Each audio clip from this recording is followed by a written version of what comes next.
Thank you very much for being here this afternoon. We are about to embark into space. We have two astronauts in the room, in fact, one in the panel and one in the audience. So this is above the normal representation in the average population. This is first achievement. Otherwise, we assume you are not space experts. So space experts is not the key audience here. I know there are some. But the objective here is really to come across with space as a revolutionary thing of the time, so the title is Revolution Space. I'll just say very few words, and then we'll have a teaser on a video, and to make this introduction attractive, and then we go and have a keynote speech by the Director General of the European Space Agency, and then we'll engage into a discussion, and you are also invited at some point to raise a question or two if we find the time. Very quickly, Revolution Space, and we'll hear more about it in the interventions in a minute. In a simplified way, it is really three things. What we see now, and we've seen it towards the east, security and defense is really a dominant topic also in space these days. Capability of space, observation, communication, navigation are critical elements also when it comes to security, civilian security, but also in the military domain. This is one element. The second element, there is a digital revolution out there. You know this, and you may know Elon Musk, and you may know that he's putting up thousands of satellites, and other people do that as well. Bezos, Amazon, so we see something happening. It's an internet in space. It's a true revolution. Those are really forces that also act on space. And last but not least, and we have a strong representation here today, it's, I would say, the race for the moon, but also the commercialization of space exploration in low Earth orbit when it comes into a time that is post the International Space Station in 4 years from now.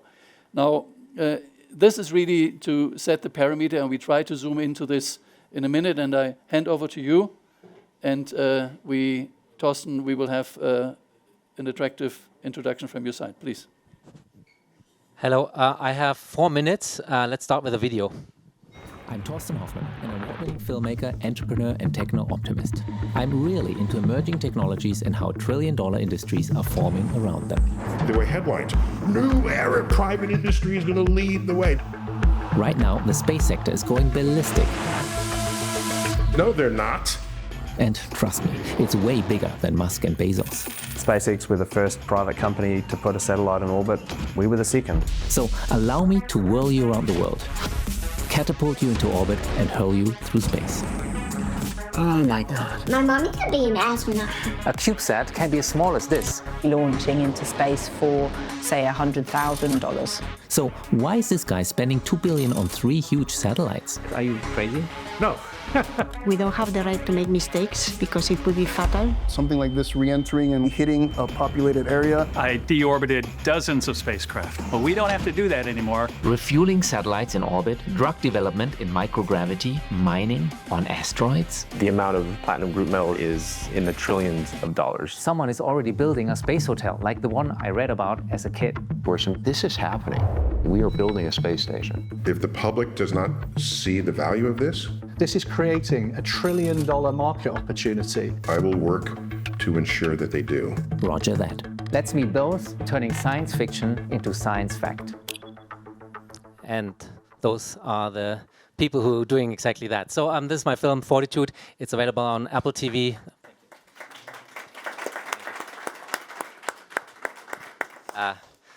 Thanks, yeah, lots of work, 4 years, 90 interviews on 4 continents.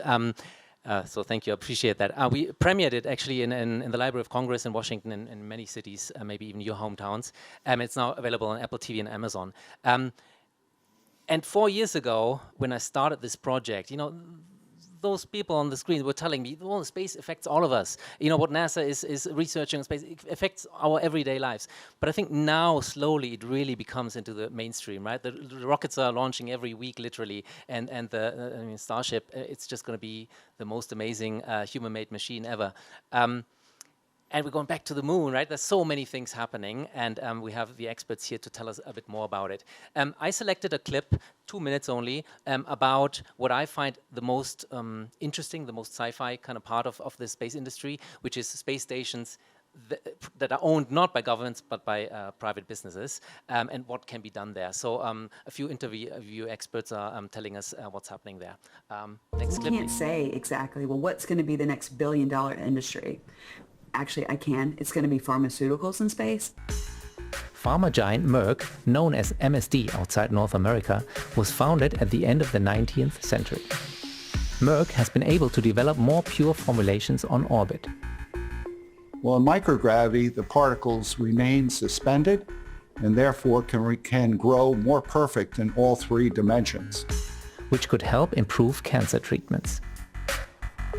I think that these companies miss the opportunities in research and development. Particle engineering, there's stem cell growth, there's organs grown in space. Sounds like something straight out of a sci-fi novel. But why make anything in space in the first place if the rockets are getting elongated and the shipping costs are falling? Well, here's an example. The European Space Agency needs very powerful antennas, and those need to be way longer than even the biggest pod bay doors are wide. In the past, complicated folding mechanisms were needed. A little like an umbrella. Your spacecraft is sitting nicely, so to speak, in a microgravity environment, so it doesn't need to be as strong as what you would build on Earth. So your structures can be lighter. What if we could make materials up in space that would be impossible to produce back here on Earth? For example, optical fibers with less defects than what you would get on Earth, semiconductor materials with less defects, metallic alloys, even super alloys, the kind of alloys we use in airplane engines, ceramics. People say, well, there's not going to be enough demand to meet the launch capacity. And I reject that. I think capacity creates demand. Build it and they will come. Yes, but in this case, it really is true, Torsten, because the limiting factor has been essentially getting projects through the NASA system, astronaut time, and space. Voila. So those were the time allocation given. But thank you very much. I think this was just to wake you up in the afternoon. But Josef, now it will be your challenge to keep this going. And please, you're welcome for a keynote, the Director General of the European Space Agency. Please, Josef. You can be here, please. How many minutes? 7. 7 minutes. So thank you. First of all, thank you, Ludwig and ESPI and the teams to organize this. I think this is such an important topic that we really should spend time on it. Also very welcome to my astronaut colleagues, Samantha here and Swarosh in the audience. But the clips, I think, show pretty well what's happening right now. And some people call it a revolution of space that happens. And it is literally taking place from many perspectives and from many aspects. In fact, what we see on one side is that the relationship between government organizations like mine, like the European Space Agency or NASA or similar ones, and the commercial sector is completely changing, drastically changing compared to, say, 5 years ago or 10 years ago or, of course, a longer time ago. On one side, of course, governments and government agencies are still needed for many good reasons and good purposes to define large space programs, large space projects, and ensure the framework and the funding. On the other side, commercial companies are stepping in with own initiative, own technology, and their own funding, partially, which they bring with them through venture capital or other funding sources. And that's exactly what's happening. Revolution Space is certainly a good name for that. And I take a few examples. At the European Space Agency, we have launched a project called the LCRS, the LEO Cargo Return Service. In fact, Samantha is in charge of this project on our side, which is a new way of doing it, where we say we want to be a customer as ESA. We want to buy a service to upload several tons of cargo from the Earth to the space station, docking on the space station, unloading, and coming back to Earth again with re-entry capability, which of course is a challenge technologically that we are doing. So we are not developing the cargo vehicle, we are asking industries who can have the best offer, and we pay you for doing that, for bringing up the cargo and back again to Earth. We have done this, I make the long story short, but this project is now running. 2 competitors are in the race. But the other beautiful thing on this is that we let industry do what they want with the partners they have and with the technology they think is most appropriate. But also, we give them a certain amount of money and they acquire money on the market. And actually, there's a factor in our case, or at least in the first phase, a factor of 5 between our first payment, which we made, and them acquiring money from venture capital sources and others as a co-funding or as a counterpart funding. And this shows that space is really changing, that of course we need to develop technologies, of course we need to set the frame and set the requirements, but industry and the private sector is really stepping in, and this is happening very loud and very fast, and this is wonderful to see. The other part is defense, of course, is strategic. We all know that, and you have heard it many times. Why is it strategic? On one side, it serves many elements of society. You have seen a couple of them on the video clip here. Space is enabling navigation of your car, on your mobile phone, of airplanes, of many other things. So without satellites, you couldn't have all that. Communication, obviously, with satellites and obviously on the ground, combined systems. Earth observation, to understand our planet, climate, but also for agriculture, for forestry, for disaster management, for many other things. Altogether, the OECD has done studies to see how many of the critical elements of our society, what we need for daily life, from transport to health to energy and many other things, how many of those do need space? And out of 16 critical sectors identified by the OECD, 11 could not do without space. Space infrastructure, space information, space technology. And I think this shows that space is going everywhere. It's not just us space people who are concerned, but it's really an element that grows very fast because it feeds so many elements of society and enables so many, I would say, services, but also the modern life. I would say not only the modern life, but the life that we need to have in order to be safe, to transport ourselves, to get energy and many other things that are connected to it. So you really see that space is strategic from a citizen's needs point of view, but also more and more as an element of security and defense. And we have seen this very clearly also in Europe. I'm the head of the European Space Agency, as you know. We have been discussing with our member states, given obviously the geopolitical context, that we need to go not only from science, civilian and similar non-military applications towards, and I use the word defense applications. And we used to work for 50 years in this domain. Of course, we have the technologies. Space is dual use by nature, as you know very well. I see one of my member states in the audience. We have discussed it at length, but the conclusion is by all the member states adopted unanimously that ESA has the capacity and the tools to work in security and defense. And this was the political declaration. Based on this, I have made a proposal to member states to fund defense-related or defense type of projects. One is called European Resilience from Space, to have an intelligence, surveillance and reconnaissance capability, which we are building up. I've asked for 1.1 billion, we got 1.3 billion. Again, showing that our member states, ministers, have decided to give us more money than what I was asking for. And this, again, hits a nail, of course, triggered by geopolitics, that we are converting or transferring much more also in security and defense as an application of space. So space is really growing, is changing drastically. We as an agency are changing significantly. We have to become faster, we have to become leaner, we have to become simpler, and all this is going on in parallel. Again, I point to my member states because we have a very important interaction between the member states who are working with, who are funding us, who are supervising us, but also industry, who is implementing our contracts, and there we have also to be leaner, faster, simpler, but always delivering quality, which is under accountability in terms of how the money is spent. So a lot is happening in the world. Of course, you have seen some of the elements and you read a lot on what happens in the States, but also in Europe we are really gearing up. We are getting ready for this revolution, and I can assure you that we are doing everything we can to make this possible. So with this, thank you so much for the occasion to say a couple of words of introduction.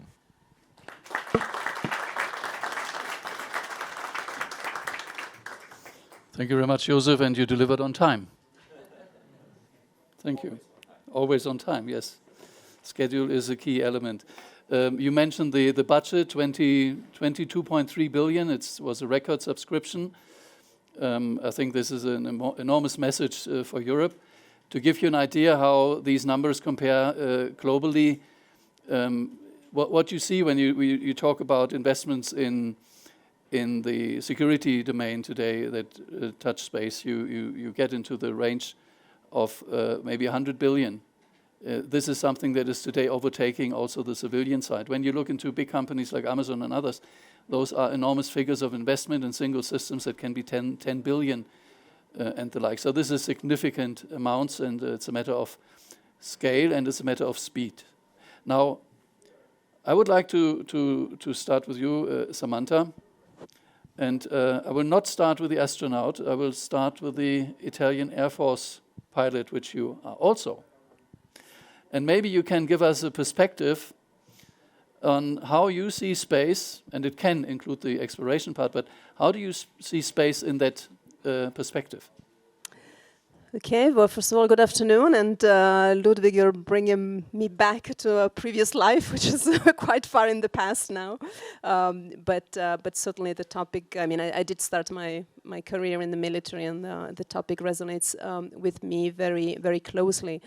How do I see it? I mean, I don't know how much you guys follow this very niche topic of the NATO doctrine, maybe not very closely, but it's been several years now that actually the space domain has been recognized as its own, let's say, military relevant domain. You know, historically we've had the land, the air, where the air forces are active, the navies are in the oceans and in the seas, and then there is this fourth recognized domain, which is in space. What you probably have followed is the news from Ukraine, right? So you might have noticed, especially early on during the war, how space-enabled capabilities were key, and which were made available by the countries that were supporting Ukraine. How that was key in the ability of Ukraine to push back against the aggression. Why do we need space for military application? You need to be able to communicate in a timely manner. Your soldiers in the ground need to have secure, reliable, and real-time communication. You also need to be able to see what's going on. So when we talk about, and Josef, I will steal a line from you, but our Director General always points out how in Europe we have top-class Earth observation satellites with Copernicus.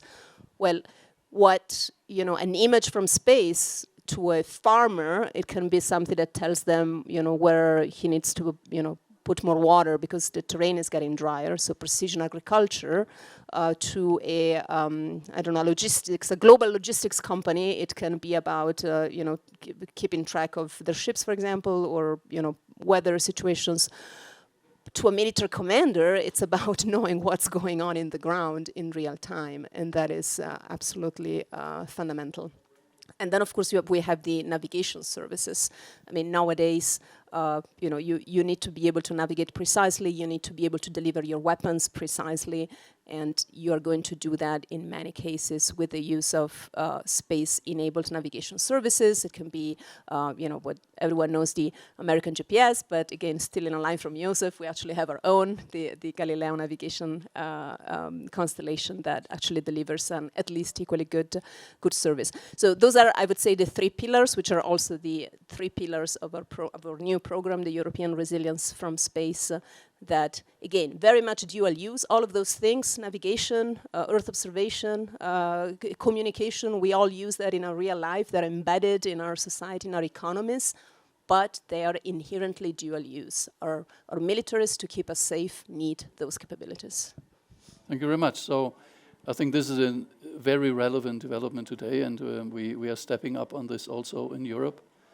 And I think it may not be something that we prefer to do, but I think it's an element that is required also for ensuring peace. Now, I would like to jump to Allison. And Dylan, you will have to wait a moment. It's okay. Now, you are the CEO, co-founder of Spark. And can you tell us a bit now, we jump now into exploration of things. So we leave the security, we go into exploration. What is it really that we can get out of this? What is the benefit of going up there with an astronaut or robotics and do something useful for the planet or for people? Yeah, so I think the average amount of touch points that the daily person has to space is about 50 different touch points.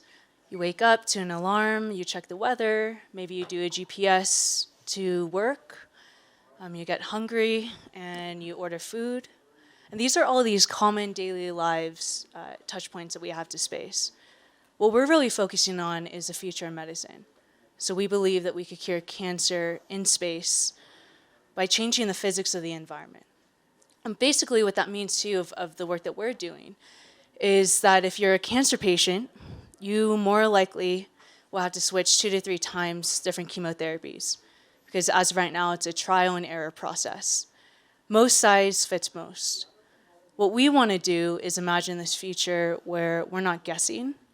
We want to imagine a future where cancer isn't deadly, that this would be applied to your genomic profile and we would know which chemotherapy would work for your particular body set. And that's really important for us, is knowing that, I guess in our line of work, space is not just defense, it's not just communications, it's also the future of healthcare, and that's mainly where we play. Excellent. So this is a true benefit. Now, if I ask you what is needed to really be able to apply this to people like us? Now, you come with a big discovery in space that you can do maybe thanks to some space infrastructure. What are obstacles? What is there must be a complicated part of the story. Yes, there's about 2 different parts that are a bit of an obstacle. The first is logistics. So if we were to go up to space right now, we would fly to America. We have to get permitted from the FAA with our launcher vehicle. Then we have to get approved by NASA, our host, on the ISS.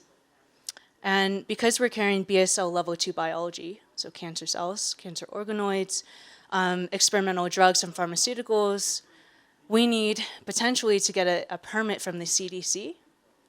And that's not even about us landing. So if we were to return the samples back on Earth, we'd have to get a permit to land, environmental safety, and flying in America, it's a bit of a patchwork. But it's actually the fastest way up and back. In Europe, it's a little bit more difficult. So we're based in Munich, Germany, but depending on which country that we are on, we follow that set of laws.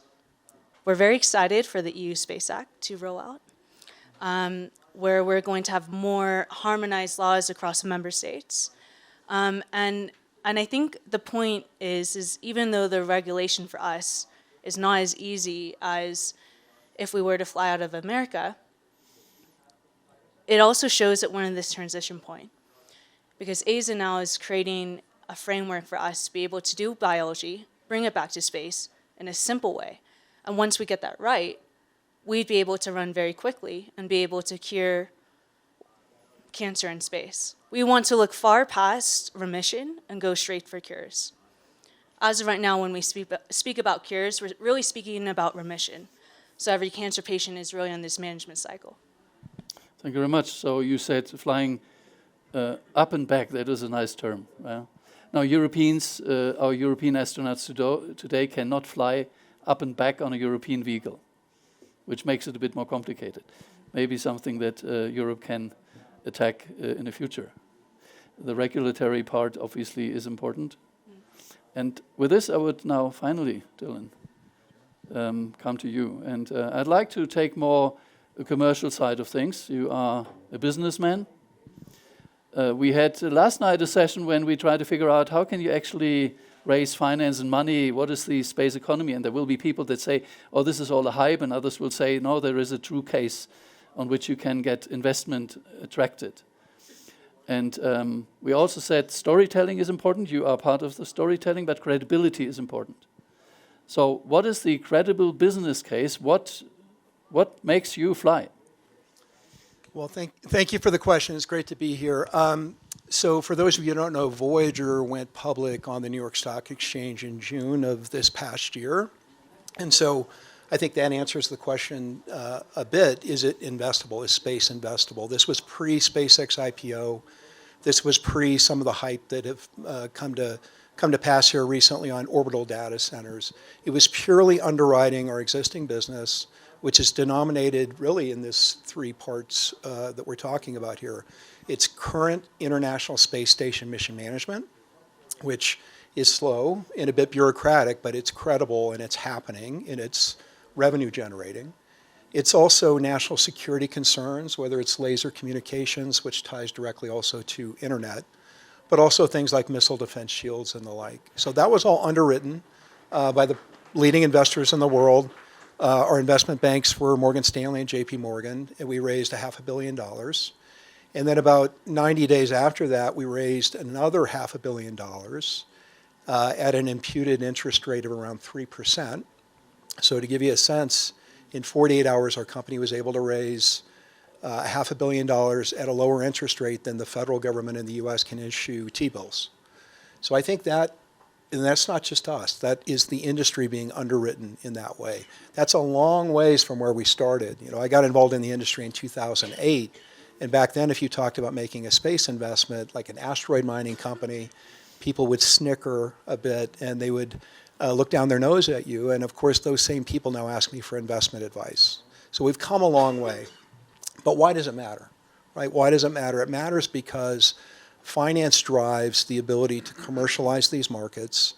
Commercialization is an adjunct to what Josef and all the great people in the world on the space agency side are doing. It's not to replace space agencies. It's to accelerate the mission of the space agencies. So if I take a space station, for example, we are limited with the ISS, both in terms of capacity, astronaut time, but also just the regulatory framework, frankly, right? You have a lot of governments involved. They all mean well. Everyone means well, by the way. There's no evil actors here that are trying to make commerce not happen or trying to prevent cancer from being cured. Everyone means well, but it's quite complicated. And when you have a commercial space station, and just to be clear, our partners are Airbus, representing Europe, Mitsubishi, representing Japan, MDA, representing Canada. So essentially recreating the dynamic and global nature of the International Space Station, not only will you have more capacity, but you'll have a frictionless, well, that's not true, less friction in the system, right? And so, and again, that's not to replace a space agency. On the contrary, space agencies can be a user of those services. So I just, to punctuate what I'm saying, the commercial markets have never been better. I anticipate that improving even further with the SpaceX IPO. We have the royal we, humanity, has a real opportunity to capitalize on this, no pun intended, and use it for good to build space infrastructure that benefits all of us. That's the opportunity. And I think what it takes to take advantage of that situation is communicating, panels like this, talking about the promise of space to benefit Earth. This is not escape from Earth. This is not Billionaires Boys Club. It's to create real solutions that benefit life here on Earth. Okay, so it's about planet A, and it's not about Mars, in that case. Eventually, it's about those. Eventually, yes. It was interesting, you mentioned data centers, you also mentioned missile defense, you mentioned optical communications, so it's a whole portfolio of things. You also said it's Mitsubishi and Airbus, so it's becoming a B2B when the International Space Station is government to government. So we see really a change of actors, and we see the commercial actors and commercialization taking space. And maybe, Josef, if I can ask you, ESA is also supporting the commercialization of space, which is, I would put it under the digital heading, if you like. Maybe you can illustrate what this is about and why it is important. Yep. No, thank you. In fact, we do a lot, and at the last ministerial, you mentioned the 22.3 billion. There's a good portion of it where we which are co-funded. That means there is private money as a condition that is being attracted in order to implement the program, and this becomes more and more. I'll give you just one figure. Overall, the private funding of space globally, that is from the United States over Europe all the way to Japan and all the other countries, is about 20% roughly of the overall space budgets. The overall space budget from a public side is 120 plus billion euros. So you see a bit the dimension on the private funding. Of course, this keeps increasing, and Europe has, for example, last year got 53% more than the year before of private funding, which was attracted thanks to this activity. So 53 in 1 year is steep. Of course, you may say we have to catch up, and yes, we do, but it's certainly happening real life. But I think what I also see is that more and more, and I think you mentioned it very nicely and very well, is that in the past, say 10 years ago, space was mostly or purely, not purely, but mostly a government-driven activity. Now it really becomes something where we work in partnership with industry. As I mentioned in my example before, industry defines and we are becoming a customer. I mentioned one example, but there are many more of these examples coming. Space stations will be the next big case where we apply that. And we even define and learn from each other. Sometimes industry learns from us, sometimes we learn from industry, but together we are creating some of the, I would say, most advanced and most fascinating space systems in the world. And it does need both partners. And I think this interaction and this openness on both sides for each other's expertise, which are, there's strength in the public side, there's strength in the private side. One is probably faster, the other one has a tremendous expertise and studies and technology work done that can be utilized by private companies immediately or transformed into a commercial project. This really is happening, and this is happening more. And certainly, I think we see this in the US, we see it in Europe, we see it in Japan. This is really something that will change significantly in the years to come. Yes, and I think we have an interesting case. Maybe today there is a company that is going to launch in a few hours, a commercial enterprise, and they have they have an anchor customer ship from the public end against which they can raise finance, and they have raised more than 140 million. I don't have the latest figures. So that is and this is happening also in Europe. In that case, this is in Europe. Now, Samantha, maybe we can really combine the two things. We talk about exploration, we talk about commercialization. You are taking care of an important program to get cargo to the or a space station. And you do this in partnership. Maybe you can illustrate how we leverage this in that domain. Yeah, absolutely, and Josef has hinted at it as well, but maybe, again, I think the premise was that you guys are not necessarily space experts, so there might be a few gaps here that potentially need to be filled, I was thinking, or maybe things that we're taking for granted. So we are talking a lot here about low Earth orbit, which is the orbit near Earth, about 400 kilometers, let's say, plus minus. And this is where the International Space Station flies. And we are about to, or we are already living a transition to what we call the post-ISS world. So ISS is this legacy infrastructure, this magnificent infrastructure. It's a product of decision-making and even vision, even geopolitical visions from the 90s, has been built throughout the 2000s and has been operating at full capacity since, let's say, 2009, so for the last 15 years. It's a laboratory. And the point there is to do research and technology development, leveraging this very, very unique condition that we call, with the fancy word, microgravity. It just means that you're weightless, you float. And you can't do that on Earth in any possible way. I mean, for a little time, like you can have drop towers, you drop stuff and, until you hit the ground for a few seconds, you're weightless, fine. You can do that in parabolic flights for like 20 seconds. But if you want to do that long duration, like really set up research programs, then you need to go to orbit and have a space station. And so this amazingly successful international government-sponsored infrastructure has achieved a lot. What it has not achieved is a commercially viable, let's say, ecosystem. I think for that, we need to, I think we need this next step, which is a transition to these commercial platforms, and Voyager is one of the contenders to, to be the company that gets selected to build that follow-on infrastructure. Potentially, maybe the first one, potentially there's going to be more, depending also on the demand and how this industry develops. But the idea is to have a regulatory system and a service-oriented, a more service, let's say, oriented approach to be able to really get more people like Allison, who can cure cancer in space and do other magnificent things and enabling that.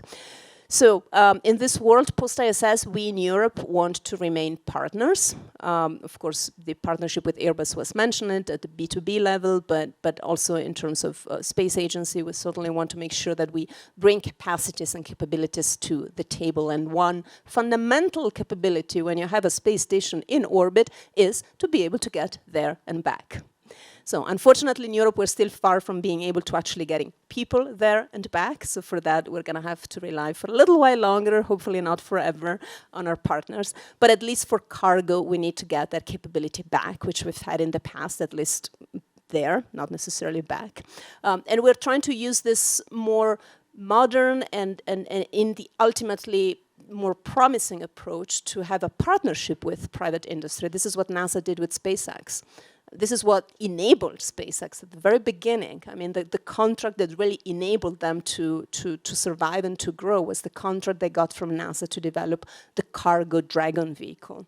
So we're doing something similar. We are into the first phase of this project. It's called LEO Cargo Return Service. Actually, we have a much cooler name. We're going to call it Aladdin now, and which I find really cool.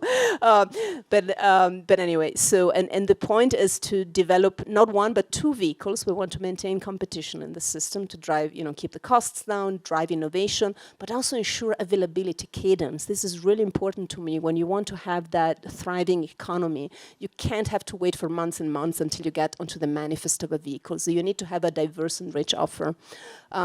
And so we're doing that with this service development approach. As it was already mentioned, we're asking the companies to co-invest significantly. We have the full spectrum. We have a company that is a startup and was very successful in going on the capital market and raise money.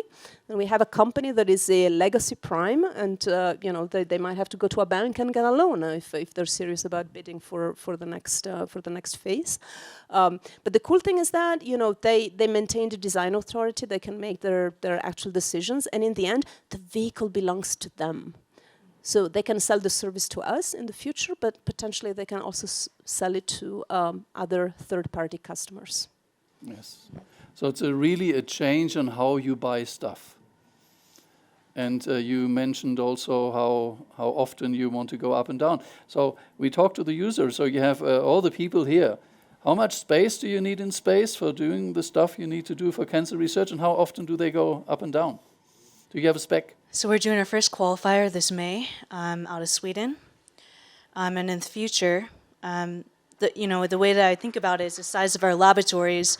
We spent a considerable amount of time making it the size of an oat milk bottle or an Oatly bottle, like a milk carton.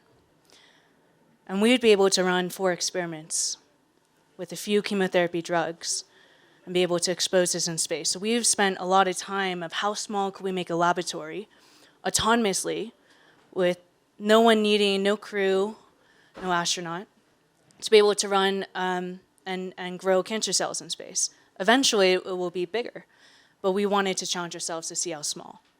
In the future, Dylan with Voyager, he's our landlord. And I would consider us to be more like Dylan's specialized tenant. We come in with our specialized laboratory, our specialized biology, and we rent space from him. Is it a 100 square meters apartment? Is it a house, a villa? What is it? It's a penthouse. I've been upgraded on a slight discount. With a good view. And we're able to go up and down.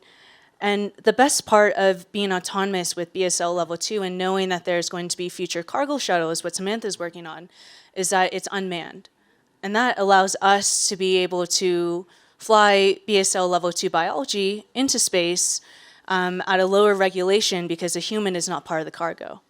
So in Europe, when this is going to become more repeatable and much more scalable, we'll be able to go up and down to space on Dylan's spacecraft and visit our rack and viewing biology. So for us, it would take us about 7 days to grow cancer cells to 3D spheroid, 14 days for it to mature. Maybe on the 30th day, we expose the cancer cells to the first chemotherapy drug, And by day 40, we'd be able to know which chemotherapy drug would affect this. So it's a long-term contract. Yeah, rental, it would be right? long-term. But you don't buy it, okay? So you just rent. Yeah, just rent. Okay. So Dylan, I would like to loop back to you. And if I can, I would like to, because you had many things that you said that people invest against, what is the one thing that you, if you would have to pick one, or pick two, what is it? It's data. I think data fundamentally is what is most monetizable, and that's data internet service, that's data collection for Earth observation, it's data processing. Ones and zeros are very capitally efficient, even though you have capital on the front end. On the back end, there's a lot of revenue and very high margins, and that's what investors like. So fundamentally, I think it's data. Further afield, when we go back to the moon to stay, and when I say we, by the way, I'm not talking about America, I'm talking about humanity. When we go back, there are a lot of things on the moon that we can do that benefits life here on Earth, including things like helium-3 that'll drive fusion and other technologies, and quantum and other technologies. So I think it's data generally, but then there are specific use cases as well. And the data will allow you to also offer the penthouse at an attractive cost for pharma research. Well, that's right. I think that provides the underwriting, but once you have the infrastructure, then there's all these other longer-term use cases that might not be immediately pay off, but have longer-term payoffs that we can benefit from. And again, when I say we, I'm talking about humanity. Once we build this infrastructure, the use cases are going to be unlimited because we really have been supply constrained on the ISS. The ISS is the best thing I think humanity's ever done.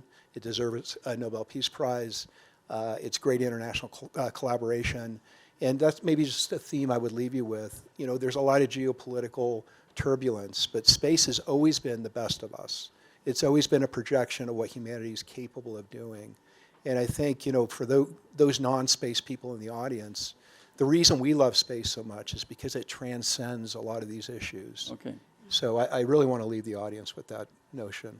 So the moon is not the next Greenland. The moon is the next Antarctica. And Antarctica's got a great collaborative treaty with great science happening, and everyone gets along, and that's the way I would think about it. Okay. I hope you're right. Josef, to round up the discussion, because we will have to close, although it's very interesting, I think we could go on for a while. What is it's not an easy thing. What is the one thing, there was a lot, that is the most important that, and I'm talking as a European institution to a European agency, that we in Europe and maybe specifically ESA should be doing now? Oh, Ludwig, you're really letting me dream and letting me come with many ideas. No, but there's, of course, a large deal to be done. But I think there's a structural issue of Europe, and I've said it so many times, but for those who have not heard it yet, I want really to repeat it. On one side, and this is, I start with the good part, and I really would like to leave the audience with a positive note on what Europe is doing in space. Europe has a tremendous expertise, skills, engineers, scientists, extremely good. And we are having some of the world's best programs, and I'm very proud of that. I named Copernicus, I named Galileo, you have mentioned them, space science, these are some of the world's leading programs. But now comes the downside. We are doing this with 1/6 of the budget compared to the United States. And this is something that worries me, because if there is so much less money in Europe, of course, you can probably survive for a while, but not forever. That means you can have the expertise, you can, just drag on and make sure that your good things are happening, is working. But the market is going so fast. I mentioned 10% growth per year on average. If the market or the economy is growing by 10% and you're not at least at this speed, better double as fast as a small partner, you are just simply pushed out of the market commercially, in terms of expertise. And this is something that really worries me. And my member states and my audience know it, because this is really something I made crystal clear. And that's why also, and here I have to give a big thank you to all the member states at the last ministerial. They have listened to it, they have heard it, and they have actually invested the highest amount of funding ever in ESA, 31% more than at the previous ministerial. Actually, the amount I was asking for, which is a first ever, because normally the DG proposes something and you get about 90% or sometimes even less. So the first time. And in addition, we have opened to defense. So I think Europe is now really, I would always say, waking up, recognizing the importance strategically. There are other plans by the European Commission to increase the funding in the next multi-annual financial framework. That's the next 7 years funding cycle. Nationally, we see quite positive signals. So I think Europe is waking up, and we want to be a strong partner, a good partner internationally with our American, Japanese, and many other countries and industries. And I think it is being realized that Europe is having an excellence. We want to avoid that the same happens as in IT, where we had the intellectual capacity 20 years ago, but today we do not have the largest IT companies in Europe, as you perfectly know. And I think space is a bit on the same moment and the same place today, but I really want that in the future Europe does have some of the biggest space enterprises and activities in the future, and we are literally on a decision point whether we go right or left, and I hope we go right. Thank you very much, and I think that was a very nice roundup. I'm about to conclude. I just want to underline the different perspective which I believe we really managed to get across. So it's about benefits, it's about people, it's about cancer research, a very good example. It's about an internet business that gives a penthouse to people that do cancer research. It's about security and defense, and it's about scale, and I think scale and agility and speed are of essence, so I hope we will turn right. Thank you very much, and a big round of applause to everybody.